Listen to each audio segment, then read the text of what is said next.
The time has come for my people to go.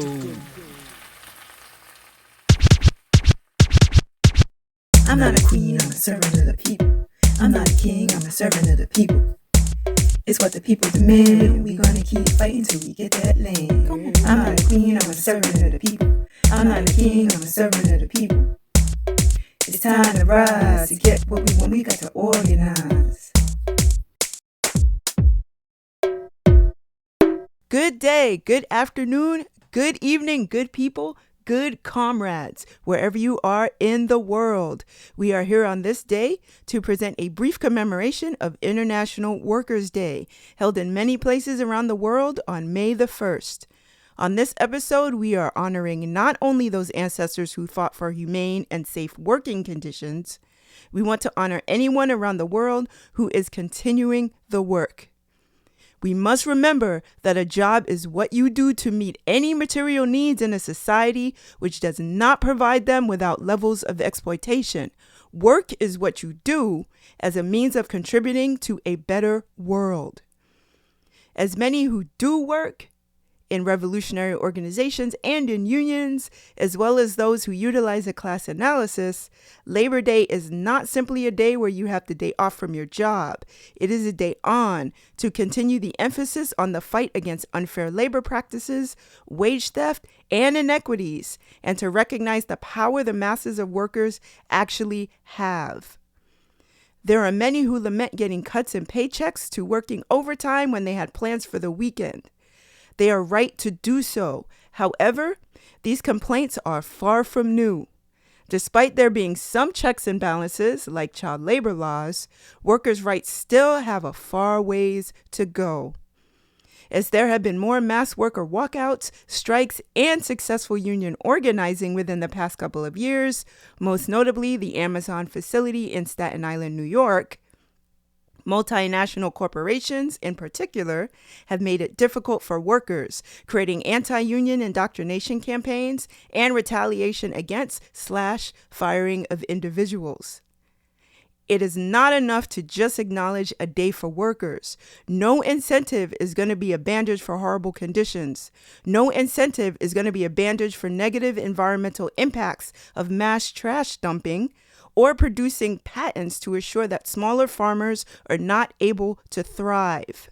No incentive is going to be a bandage for generational wealth being built by maintaining a corporation based on the stealing of natural resources, in which the people who mine them do not have access to or ownership of. While there were stonemasons in Australia in 1856 who organized a strike and succeeded, the history and commemoration of International Workers' Day is most associated with Chicago, Illinois. From May 1st to May 3rd, tens of thousands of people were protesting against inhumane conditions. There were fights between strikers and those who broke the picket lines, and police came in, as they do, and opened fire. The next day at Haymarket Square, police returned to disband the protesters.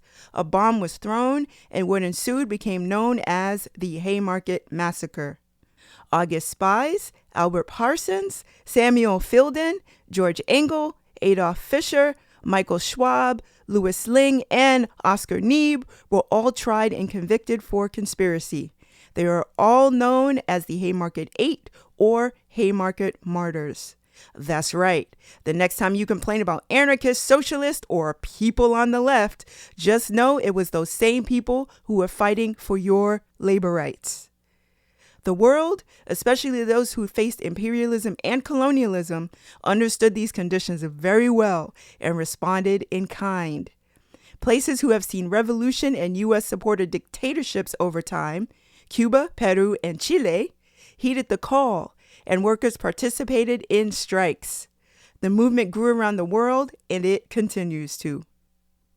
For example, some labor struggles over the past year: farmer strikes in India, unionization drives by Amazon, as mentioned, and Starbucks workers in the United States, garment worker strikes in Cambodia, teachers' union strikes in Eswatini, dairy workers strikes in Azania, immigrant worker struggles in Qatar, anti-war blockades in Greece and Italy, health worker battles in Nigeria, Slovenia, Sri Lanka, Turkey, and the Philippines.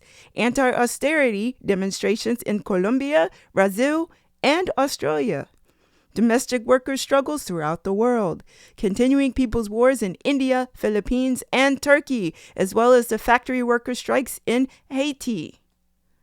Countries that publicly celebrate, honor, or acknowledge International Workers' Day, May the 1st, are Albania, Algeria, Angola, Argentina, Armenia, Australia, Tanzania, Austria, Bahrain, Bangladesh, Belgium, Bolivia, Bosnia and Herzegovina, Brazil, Bulgaria, Cambodia, Chile, China, Colombia, Costa Rica, Croatia, Cuba, Cyprus, Czech Republic, Dominican Republic, Ecuador, Egypt, El Salvador, Estonia, Ethiopia, Finland, France, Germany, Ghana, Greece, Guatemala, Haiti, Honduras, Hong Kong, Hungary, Iceland, India, Indonesia, Iran, Iraq, Ireland, Italy, Jordan, Kenya, Latvia, Lebanon, Libya, Lithuania, Luxembourg,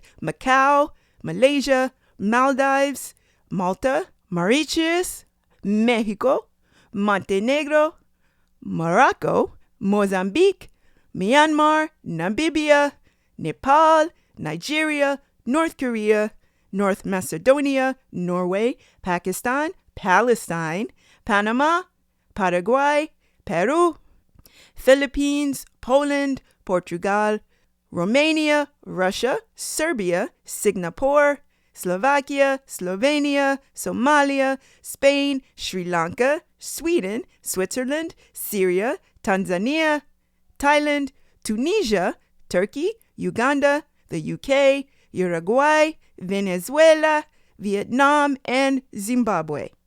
While not official public holidays, South Korea, Denmark, and the Netherlands either acknowledge the day and or honor it as a paid holiday.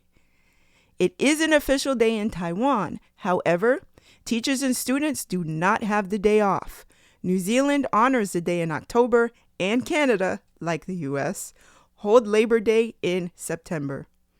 While May Day is acknowledged in Ukraine, after the 2014 U.S. and NATO-supported coup, the day has been changed to be named as Labor Day, as opposed to the Day of International Solidarity of Workers. In 2015, May Day events were banned in Kiev and Kharkiv, and any symbols and anthems representing communism were also banned. In keeping up with anti-communist tradition, the U.S. honors May 1st as Loyalty Day, which is, quote, for the reaffirmation of loyalty to the United States and for the recognition of the heritage of American freedom, end quote.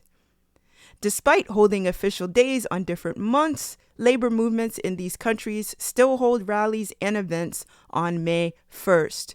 We must continue to organize on May 1st and beyond. Join an organization fighting for justice and the people's liberation.